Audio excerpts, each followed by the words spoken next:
There are some relationships in life that mean so much to you that walking away from them can feel like carrying a weight for the rest of your life. In the Mood for Love captures that feeling really well. The film follows Mr. Chow and Mrs. Chan, who both realize that their partners are cheating with each other's spouse.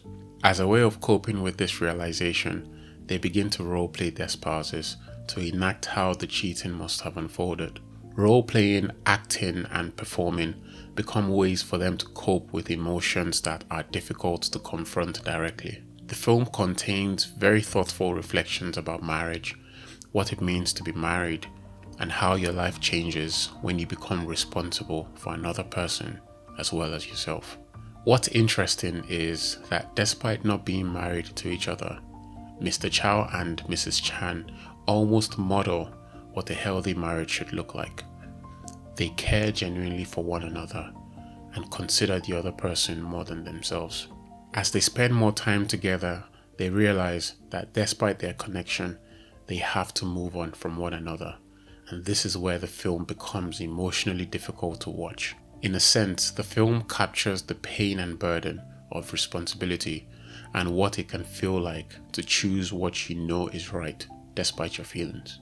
One of the most difficult things about life is carrying the emotional weight that comes after certain decisions, especially decisions that cost us something deeply. What I keep thinking about is the lingering effect that stays with you after you make a difficult decision to walk away from something that means a lot to you. Even if it's not a relationship, sometimes it's a person, a version of your life, a dream, or something deeply connected to your heart and your identity. Even when the decision is necessary, the emotional weight does not magically disappear afterwards. It stays with you.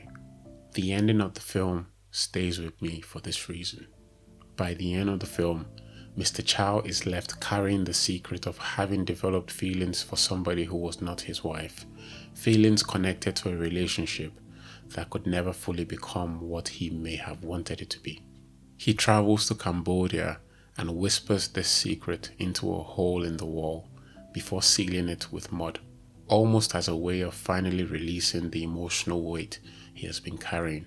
We are not shown what happens to Mr. Chow afterwards, but one hopes that after releasing what he had been carrying for so long, he is eventually able to find some peace.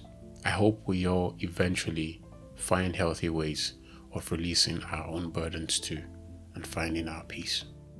If you made it to the end of the video, thank you for watching. If you enjoy reflective film discussions like this and conversations about the emotional side of life, then subscribe to the channel. I make videos about films that help me think more deeply and honestly about life, and hopefully help you do the same.